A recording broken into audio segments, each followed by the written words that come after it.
በዚህ ሰዓት ስለ ማንቸስተር ዩናይትድ ካነሳን ስለ 19 ዓመቱ የተከላካይ መስመር ተጫዋች ሳናነሳ ማለፍ ይቸግራል። አይደን ሄቨን የማንቸስተር ዩናይትዱ የ19 ዓመቱ የተከላካይ መስመር ተጫዋች በቅርብ ጨዋታዎች ላይ በተሰለፈባቸው የጨዋታ መርሃ ግብሮች አስደናቂ ብቃቱን እያሳየ ይገኛል። የማንቸስተር ዩናይትዱ አሰልጣኝ ሩበን አሞሪምም ተጫዋቹ እያሳየ በሚገኘው ብቃት አድንቆታል፣ አሞካሽቶታል። ተጫዋቹ እጅግ በጣም ታታሪ ሰራተኛ ነው። እንዲሁም ደግሞ ዝቅ ብሎ መስራትን የሚወድ ትሁትና ነገሮችን በቀላሉ የሚረዳ ተጫዋች ነው በማለት አይደን ሄቨንን አድንቆታል። ይህ ተጫዋች በማንቸስተር ዩናይትድ እጅግ በጣም ጥሩ ጊዜን እያሳለፈ ነው። እናም ጥሩ ጊዜን የማሳለፉ ምክንያት ምንድን ነው? በቀጣዮቹ ጨዋታዎችስ ላይ አሰልጣኙ በተደጋጋሚ የመሰለፍ እድልን ይሰጠው ይሆን? ከዚህም በተጨማሪ በቀጣዮቹ ጨዋታዎች ላይ የተጫዋቹ ሚና ምን ሊሆን ይችላል የሚሉትን ጉዳዮች እስከ ቪዲዮ መጨረሻ ድረስ ከኛ ጋር አብራችሁ ከቆያችሁ የምንነግራችሁናል። ሰላም ጤና ይስጥልን። የተወደዳችሁና የተከበራችሁ ውድ የቻናላችን ተከታታዮች እንዴት ናችሁልን? እግዚአብሔር ይመስገን እኔ በጣም ደህና ነኝ። የምትገኙት አራዳ ሜዳ ኦፊሻል ዩቲዩብ ቻናላችን ላይ ነው። ለቻናሉ አዲስ ከሆናችሁ የዩቲዩብ ገጹን ሰብስክራይብ በማድረግና የሮል ምልክቷን በመጫን የቻናላችን ቤተሰቦች እንድትሆኑ የአክብሮት ግብዣችን ነው። ቪዲዮውን ስትጀምሩ ደግሞ ዩቲዩብ ፕሮግራሙን ለብዙዎች እንዲያደርሰው ፕሮግራሙን ላይክ በማድረግ መጀመራችሁን አስታውሱ። የአራዳ ሜዳ ኮሜንታተር ተስፋ ወርቅ ሉልሰገድ አብሬያችሁ ቆይታ አደርጋለሁ። ፈጣሪ ፈቅዶ በዚህኛው ፕሮግራማችን ላይ ዳግም ከእናንተ ጋር ተገናኝተናል። የተለያዩ ጉዳዮችን እናነሳለን። የአይደን ሄቨንን ጉዳይ በዚህኛው ፕሮግራማችን ላይ የምንመለከተው ይሆናል። እንግዲህ በቅርብ ጨዋታዎች ላይ በተደጋጋሚ በአሰልጣኙ የመሰለፍ ዕድል እየተሰጠው ሜዳ ላይ በቋሚ አሰላለፍ ውስጥ እየገባ አስገራሚ ፐርፎርማንሱንና ብቃቱን እያሳየ ይገኛል። ይህ የ19 ዓመቱ ተከላካይ አይደን ሄቨን እሱ የተከላካይ መስመር ተጫዋች ሆኖ በተሰለፈባቸው ጨዋታዎች ማንቸስተር ዩናይትድ የሆነ ውጤት ይዞ ሲወጣም እየተመለከትን እንገኛለን። እናም ተጫዋቹን በተመለከተ አሁን ላይ እንደው ለአድናቆት መቸኮልም ባይሆን ወይ ደግሞ ተጫዋቹን በጣም ፈጥነን ለማሞካሸትም ባይሆን ነገር ግን አሁን እያሳየ በሚገኘው ፐርፎርማንስ ኢቨን በራሳቸው በማንቸስተር ዩናይትድ ሰዎች እንዲሁም ደግሞ የማንቸስተር ዩናይትዱ አሰልጣኝ ሩበን አሞሪምም ተጫዋቹን በተመለከተ ጥሩ ስሜት እንዳለውና እንደውም ተጫዋቹን ሲያደንቀውም እንደነበረ ጭምር ተመልክተናል። ባለፉት ጥቂት ጨዋታዎች ላይ ማንቸስተር ዩናይትድ በተለይም በመከላከሉ ረገድ የሆነ አይነት የተለያዩ ኬሚስትሪዎችን ለመሞከር በአሰልጣኙ በኩል ጥረት ሲደረግ እንደነበር ተመልክተናል። እንግዲህ ማንቸስተር ዩናይትድ ብዙ የተከላካይ ተጫዋቾች አማራጮች ያሉት ቡድን ነው። ግን ደግሞ እንዳሉት አማራጮች አይደለም ክለቡ በመከላከሉ ላይ ውጤታማ የሆኑ ጊዜያትን እያሳለፈ የሚገኘው። ማንቸስተር ዩናይትድ አንድ በባለፉት ጥቂት ዓመታት ውስጥ የተመለከትነው ነገር በየጨዋታው ላይ ጎሎች የሚቆጠሩበት ጎሎች ኮንሲድ የሚደረግበት ቡድን በመሆኑ ምክንያት የመከላከል መዋቅሩ ጥያቄ ምልክት ውስጥ የገባ ቡድን ከሆነ ቆይቷል።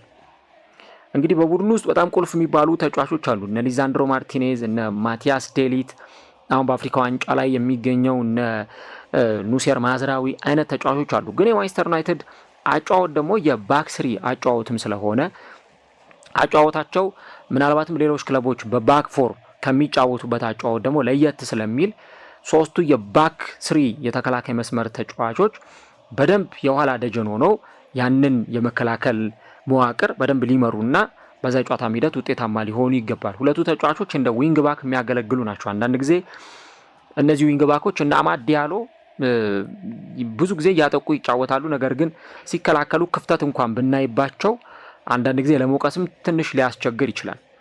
ስለዚህ ዩናይትድ ያሉትን የተከላካይ መስመር ተጫዋቾች እንዴት ነው እንደ አማራጭነት ሊጠቀም የሚችለው የሚለውን ነገር ማየት በጣም አስፈላጊና ጠቃሚ ነገር ይሆናል። እንግዲህ አይደን ሄቨን በቅርብ ጨዋታዎች ላይ በዩናይትድ የተሰላፊነት እድል እያገኘ እየተመለከትነው እንገኛለን። ለምሳሌ ከወልቭስ ጋር በተደረገውና ማንቸስተር ዩናይትድ 4-1 ባሸነፈበት ጨዋታ ላይ ከሉክ ሾው እና ከኑሴር ማዝራዊ ጋር ተጣምሮ በዛ ጨዋታ ላይ የተሰለፈ ተጫዋች መሆኑን ተመልክተናል።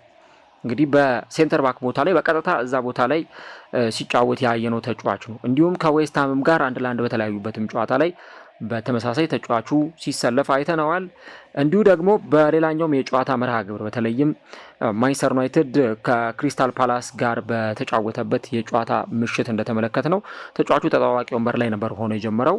በዛ ጨዋታ ላይ በቋሚነት የመጀመሪያ ዕድልም አላገኘም ወይም ተቀይሮም ወደ ሜዳ አልገባም። ግን ከነዛ ጨዋታዎች በኋላ ቢያንስ በቋሚነት የመጀመሪያ ዕድሎቹን በተደጋጋሚ ጊዜ እያገኘ እየመጣ እንዳለ እየተመለከትን ነው።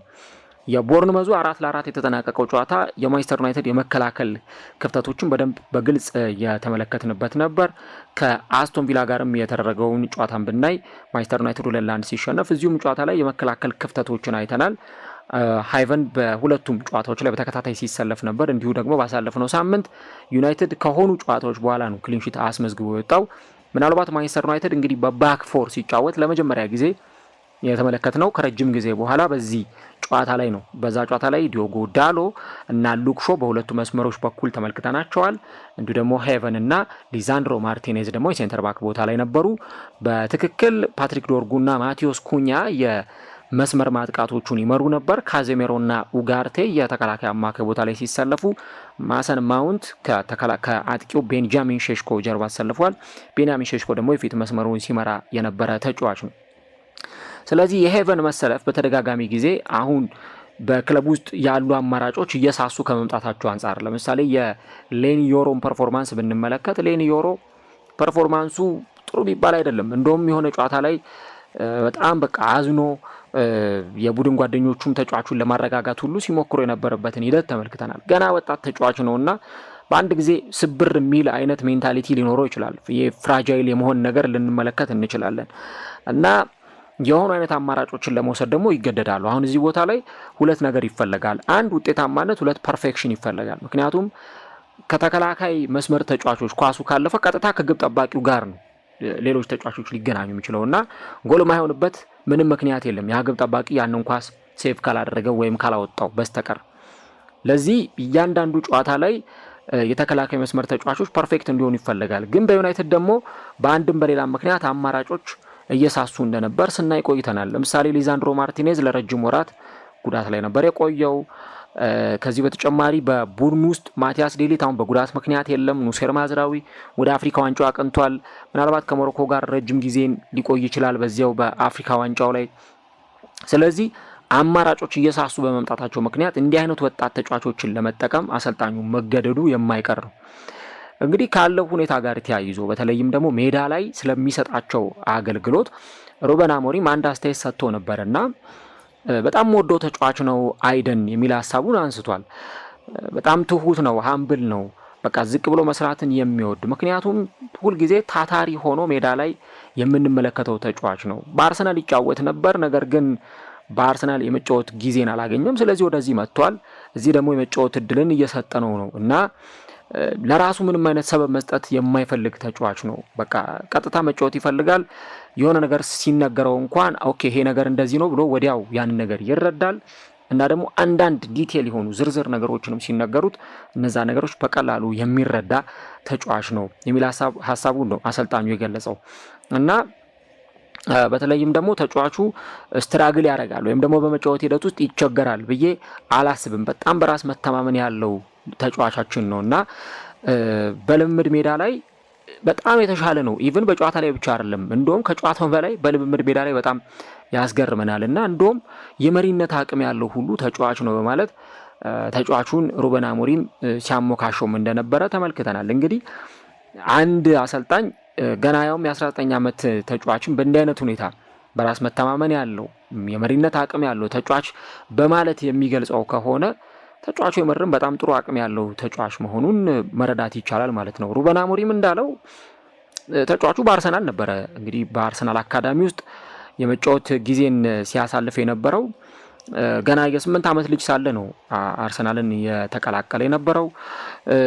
በአርሰናል በነበረው ቆይታ ግን ምናልባት በአርሰናል የመጫወቻ ጊዜዎችን በተወሰነ ደረጃ አግኝቶ ነበር። ግን እንደዛም ቢሆን ከዛ በኋላ የመጫወቻ እድል ላያገኝ እንደሚችል በማሰብ ምክንያቱም እንደምታውቁት በጣም ብዙ የተከላካይ መስመር ተጫዋቾች አሉ አርሰናል ቤት።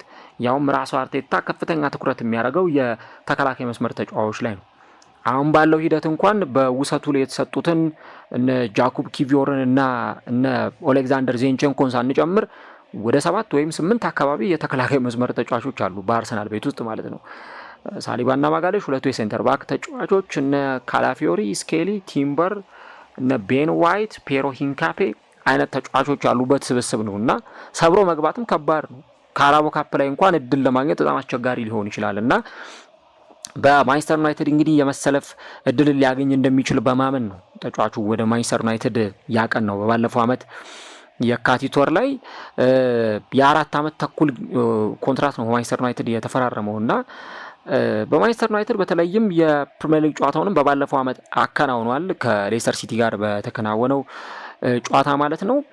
አሁን ባለው ሁኔታ ግን የማንቸስተር ዩናይትድ የተከላካይ መስመርን ቢያንስ በጥሩ ሁኔታ መምራት ከሚችሉ ተጫዋቾች መካከል አንዱ ሊሆን እንደሚችል ይታመንበታል እና አሰልጣኙ ለምንድን ነው ሩበን አሞሪም ለዚህ ተጫዋች ተደጋጋሚ ድል ኤክስፕሎር እያደረገለት ያለው? ለምንድን ነው ለዚህ ተጫዋች ተደጋጋሚ ድሎችን እየሰጠው ያለው ብለን ካልን ትክክለኛው ምክንያት ሊሆን የሚችለው ይህ አይነቱ ነገር እና ሜዳ ላይ ጥሩ ፐርፎርም ማድረግ እየቻለ ነው የሚገኘው። ለምሳሌ ታክሎቹን ብትመለከቱ በጣም ትገረማላችሁ። የሚወርዳቸው ታክሎች፣ የሚያስጥላቸው ኳሶች በቃ በዝምታ ስራውን የሚሰራ ተጫዋች ነው። እንደውም እነዛን ሸርተቴዎች ካደረገ በኋላ እነዛን የሚገርሙ ታክሎች ከወረደ በኋላ ሁሉ ፊቱ ላይ የምታዩበት የወኔ የተነሳሽነት የጀግንነት ስሜት በተጫዋቹ ፊት ላይ ይነበባል እና ይሄ ተጫዋቹ ያለውን ኢነርጂ ሌሎች ተጫዋቾችም ጋር የሚያጋባ ጭምር ነው።